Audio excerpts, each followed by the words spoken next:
did I get so excited about these sorts of things? I lead a really, really tragic life. Oh well, let's open the box.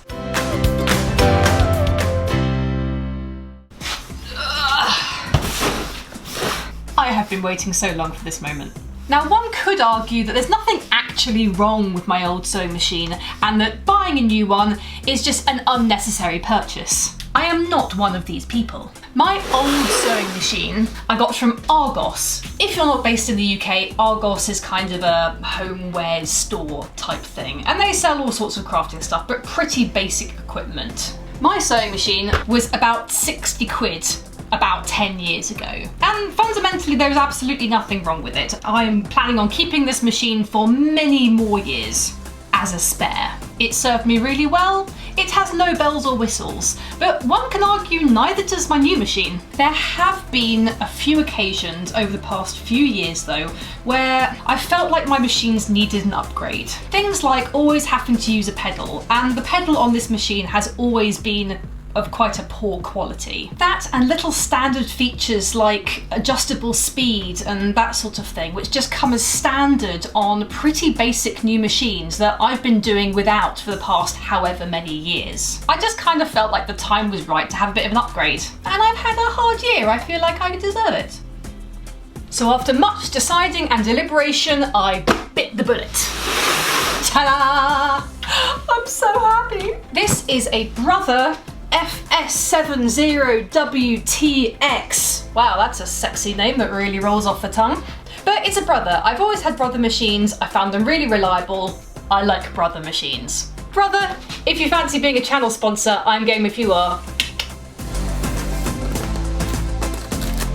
Now, unboxing videos are kind of a new thing for this channel, so you'll forgive my inexperience. So on the top we have, if this is the dust cover, I'm going to be a bit disappointed. I'm pretty sure my grandmother used to have a raincoat made of this material. On the plus side, it means that I can rip it apart and use it as a template for making myself a funky new one. Stay tuned for the tutorial video. What do we have here? We have a bag of bits, which we shall go through in a bit. Power cable, very useful. Random piece of cardboard, not so useful. Obligatory polystyrene. A rectangular box, which I presume is going to be the quilting table. Yes. Get me my quilting table. I'm so fancy. Look at me so. Let's get to the good part. Oh, you know what?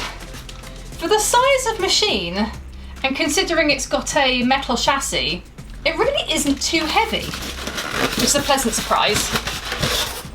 There's random instructions, which I'm not going to read. Does anyone read the instructions? I mean, seriously.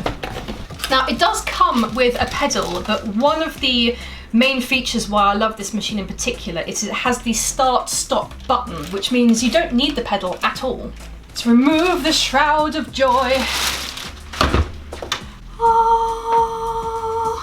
So it comes in a lovely matte finish, and you can see it's actually a computerized machine. As I said previously, it's certainly not a high-end machine. I wouldn't even go as far as say it was a mid-range machine. I think I paid about 250 quid for it, which I know isn't a small amount of money, but considering that even very basic standard machines, you're now talking 150 to 200 pounds easily plus. I don't think £250 for a machine like this is too bad at all. I will leave a link in the description below of exactly where I bought it from in case you want to get one like this, but I would encourage you to do some research on exact features that you are particularly looking for. For me, there were three main selling features for this particular machine. The first is the start-stop button.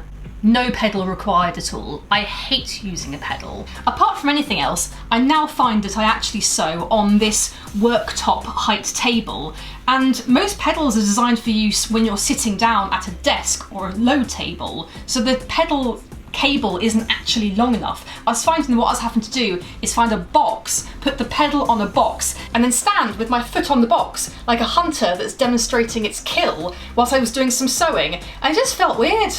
Not half as weird as me doing it now.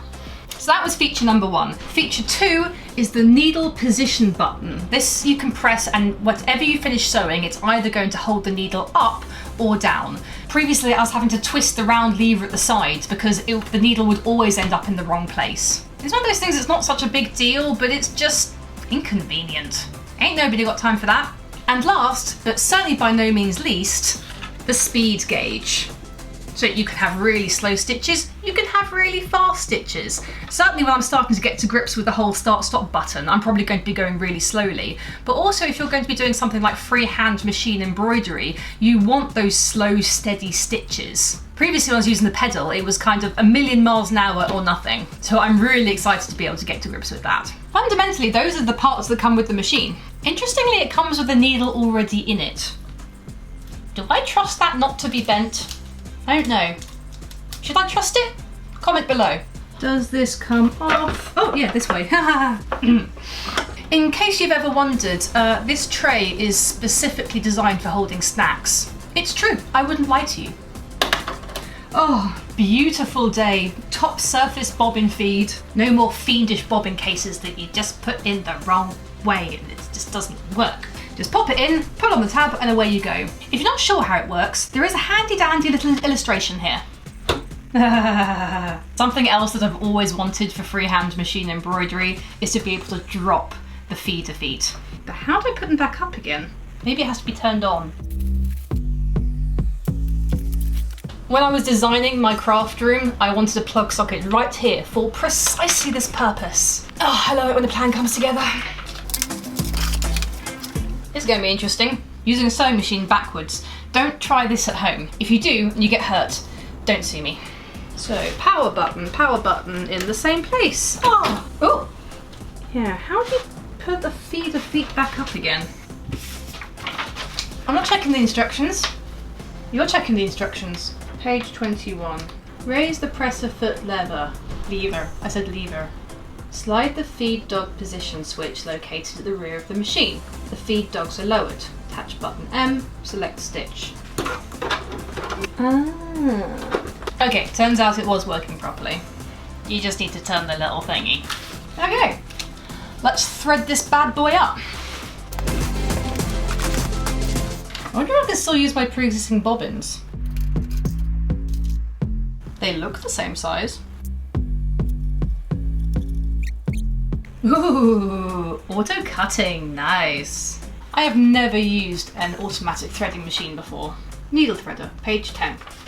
I swear, I'm like out of the Stone Age. Pass thread behind guide 1. Am I like missing something here? This doesn't make any sense. Okay, hold that like that. Lift that down. Ah, that's why. Oh, that is nifty. Oh, that is clever.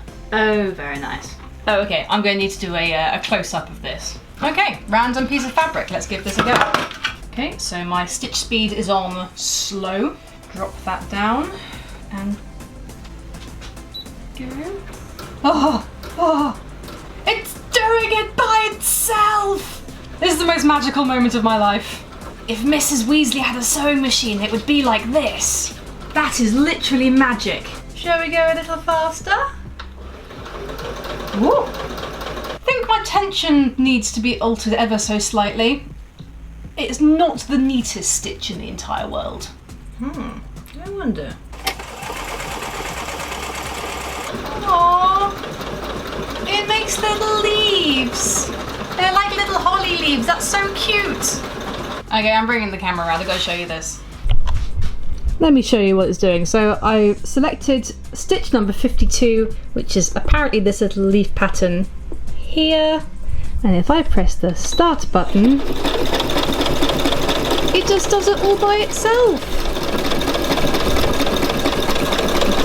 And it's making these cute little leaves. How cute is that? What else can this do? 51 hearts, okay. I'll just show you how I selected it. So when you turn on the machine, this goes up in denominations of 10, then 1. So we're looking for number 51. So 10, 20, 30, 40, 50, 1. It automatically puts the stitch on and you press go.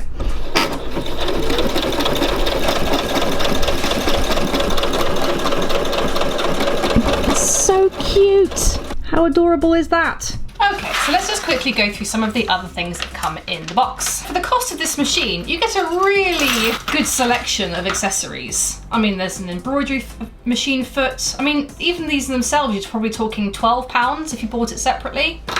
It's a spare pack of needles, a thing for doing neat buttonholes, a little maintenance tool for cleaning, some more needles. That's interesting. Organ needles. I presume that's not needles for organs. Why would your organs need needles? No, it is a sewing machine needle. It just doesn't say what it's for. Insert post-research information here. It's got some spare bobbins, a little seam ripping tool, a thing, zipper foot, and these feet, whatever these feet are. So that's a zipper foot, know that much. What's the one labelled R? A blind stitch foot. N is a monogramming foot, and G is an overcasting foot. Oh, that'll be useful. Oh, and what's M? A button fitting foot. Oh, right, so that's, you put it on the machine and then the machine will sew on the buttons for you. I don't happen to have any snacks with me right now because I've already eaten them. So I'm gonna keep these in here. Temporarily, mind you. It's mostly for snacks. So yeah, this is my new machine. I am very excited. Probably far more excited than I should be. Do sewing machines get you excited? Leave a comment. I'll leave a link in the description below if you want to buy one yourself. Other than that, I'm going to spend the rest of the evening getting to grips with it, and I will see you again on the channel soon. Bye! If you have a moment, here's some more videos that we think you might enjoy.